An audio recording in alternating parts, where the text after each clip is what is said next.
Bonjour et bienvenue sur la chaîne Monter son business. Alors ne vous inquiétez pas, c'est pas un piratage. J'ai été invité par Rémi pour faire une petite vidéo ensemble. Salut Rémi, tu vas bien? Salut Amine, je suis très content de t'avoir aujourd'hui. Alors c'est pas un MSB Show qu'on est en train de faire, c'est vraiment une vidéo à part.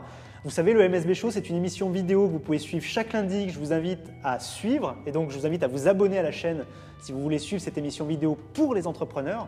Mais là aujourd'hui c'est un petit peu particulier parce que je suis très content de recevoir Amine, c'est quelqu'un que je suis depuis plusieurs années. J'aime beaucoup ce qu'il fait, même si on n'est pas d'accord sur 2 ou 3 points, mais ça c'est normal. C'est pas grave, c'est normal et c'est la vie, ça fait partie du jeu.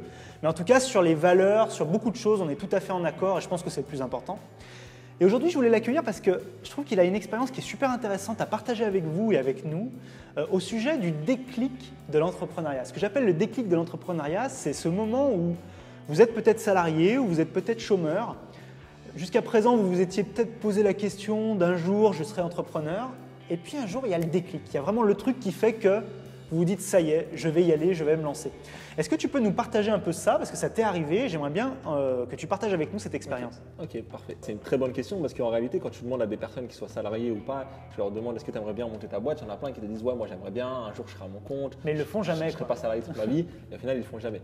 Et en fait, ce qui s'est passé, c'est que moi, à l'époque, j'étais étudiant en école d'ingénieur, j'étais en apprentissage et je commençais à m'intéresser à tout ça, l'entrepreneuriat, etc. Et je savais qu'il était possible de gagner de l'argent sur Internet parce qu'à l'époque, j'étais en DUT, je crois, on avait fait un petit site AdSense, bon, c'était fait bannir. Parce Alors, que c'était pour info, attendez, parce que là, tu parles dans des trucs techniques, tout le monde ne va pas forcément nous suivre. À l'époque, on peut toujours le faire, même si moi, je ne suis pas très fan de ça, mais voilà, ça fonctionnait. J'ai effectivement aussi gagné de l'argent avec ça à une époque. Vous pouviez créer un site sur un sujet qui vous passionnait et vous mettiez des petites publicités qu'on appelle AdSense. C'est des publicités proposées par Google qui sont en rapport avec le contenu de vos pages et de vos sites.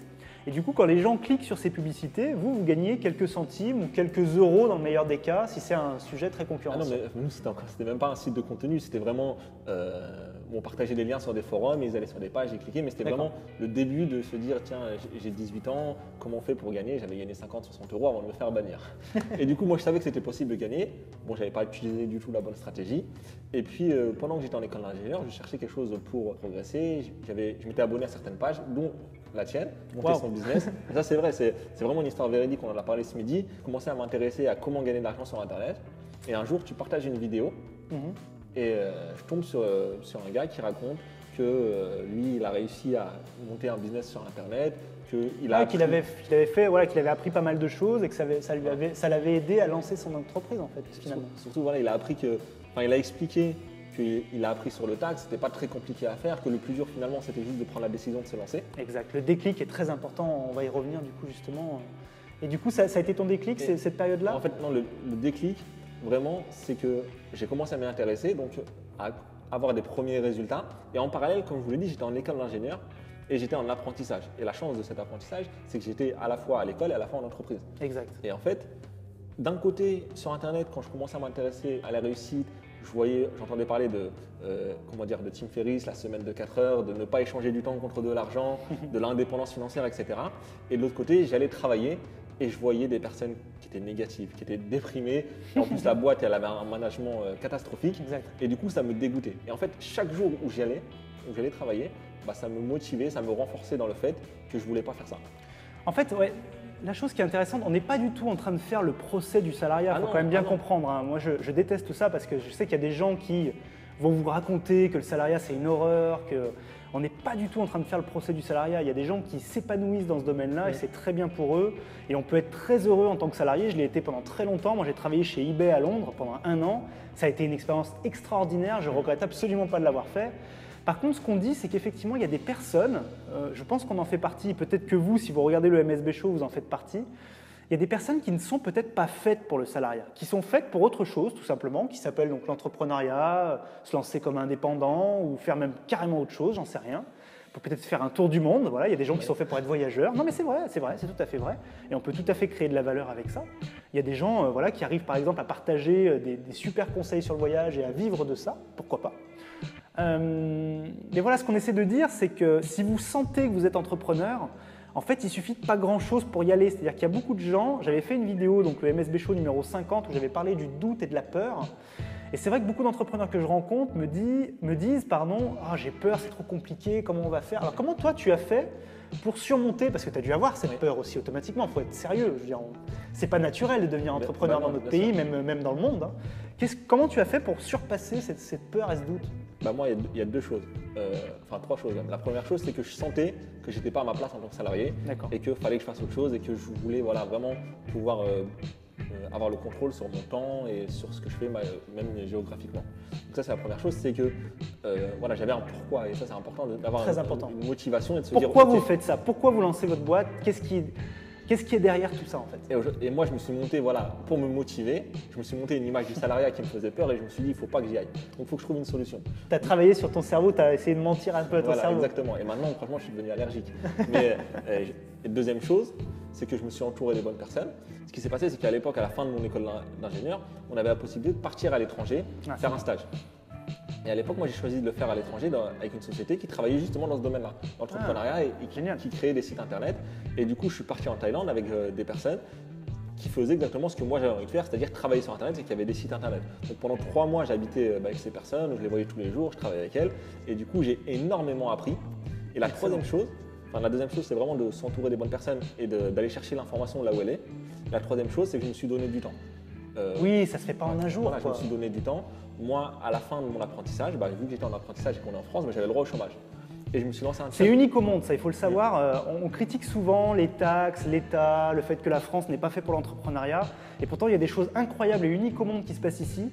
On est le seul pays au monde où on est financé pour tester son idée d'entreprise, finalement. Financé par Pôle emploi pour lancer son business. C'est unique au monde.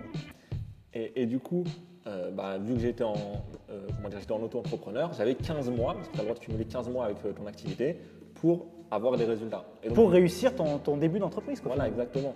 Donc j'ai eu ce compte à rebours, j'avais cette deadline et c'est parti. Au bout de 3 à 4 mois, je ne gagnais pas grand-chose, mais j'avais appris énormément. Et puis après, au bout de 6 mois, 1 an, j'avais réussi à faire un revenu qui me permettait de vivre pleinement de mes revenus sur Internet. Et en fait, avec le recul, aujourd'hui, avec l'expérience que j'ai, c'est-à-dire ça c'était il y a 4 ans, c'était en 2012, l'expérience que j'ai aujourd'hui, c'est de me dire que sur Internet et même dans l'entrepreneuriat en général, c'est pas si compliqué que ça de faire un salaire. Alors devenir riche, devenir millionnaire et tout, c'est un autre débat, mais réussir à se verser un salaire et réussir à en vivre…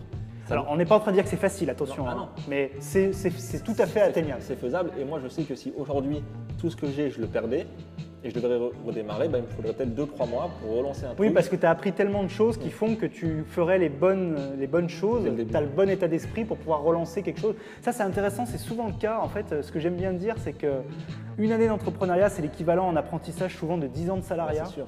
C'est incroyable ce qu'on peut apprendre, même quand on échoue. C'est-à-dire que ce qui est génial avec l'entrepreneuriat, c'est que… ce qui est génial, c'est que malheureusement parfois vous allez échouer, c'est possible. Il faut savoir que les plus grands entrepreneurs, d'ailleurs j'ai lu un livre récemment là-dessus qui est fabuleux, The Billionaire Effect, ça s'appelle. C'est un entrepreneur américain qui a interviewé, qui s'est renseigné sur 100 entrepreneurs américains, des femmes, des hommes qui ont réussi en partant de rien. Et il s'est renseigné, il a essayé de comprendre quels étaient les points communs entre ces personnes. Et il y en a 2 qui ressortent particulièrement. Le premier, c'est qu'elles ont toutes, j'ai bien dit toutes, subi un échec entrepreneurial avant de réussir. Donc ça veut dire que même si vous avez échoué une fois, rien ne vous empêche de recommencer, la preuve. Et deuxièmement, ça peut être très intéressant mais on ne le sait pas forcément, toutes ces personnes, je crois que c'est 95% de ces personnes, avaient eu une expérience dans la vente avant 30 ans. Ce qui prouve bien que la vente, c'est extrêmement important, on en parle souvent dans le MSB Show et dans la communication, le marketing et tout ça. Oui, c'est ça, c'est qu'il faut avoir beaucoup d'échecs. Moi, je dis souvent que c'est la loi des nombres. Donc, on va dire qu'il faut échouer peut-être 4 fois pour réussir une fois. La question, c'est combien de temps tu vas mettre pour connaître tes 4 échecs. Si tu essayes plein de trucs et que tu échoues régulièrement, tu vas réussir au bout d'un moment à marcher. D'ailleurs, c'est intéressant ce que tu dis. On n'est pas en train de dire qu'il faut que vous créiez absolument 4 entreprises pour avoir une réussite. Mais on est en train de dire que vous pouvez lancer un business, avoir une idée, vous lancer dessus. Ça ne marche pas une première fois parce que vous n'avez peut-être pas eu la bonne stratégie ou le bon plan. Et vous passez par un autre chemin et puis un troisième chemin.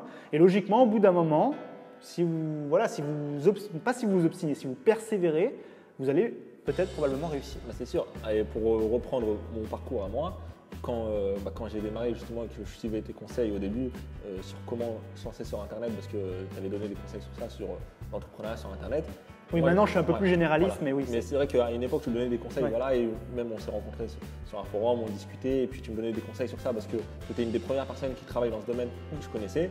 Moi, j'avais fait le choix de, au lieu d'essayer de monter un gros business, je me suis dit, je vais tester plein de petits business. Et donc, à l'époque, j'avais lancé, je ne sais plus, entre 60 et 70 sites Ouais. internet. C'était fou ça. Et On appelle ça des sites de niche, c'est-à-dire des sites sur des sujets très précis.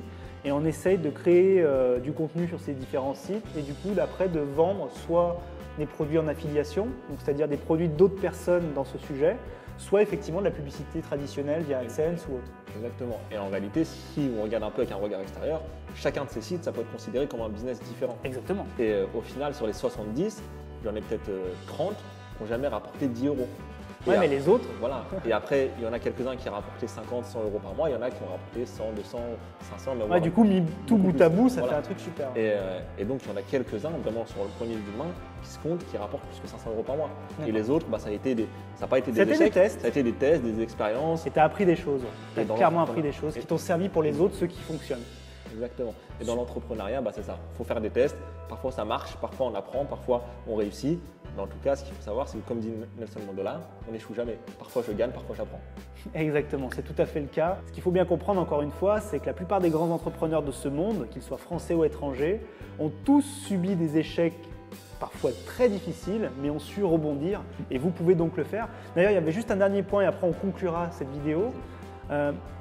Vous n'avez pas besoin d'être extraordinaire. On nous présente souvent l'entrepreneur comme quelqu'un de visionnaire, d'incroyable, C'est vrai dans certains cas, on a des gens incroyables, un Mark Zuckerberg, un Elon Musk, un Steve Jobs, c'est des gens incroyables, on n'est pas en train de dire que ce sont des gens normaux, hein. Ils sont extraordinaires.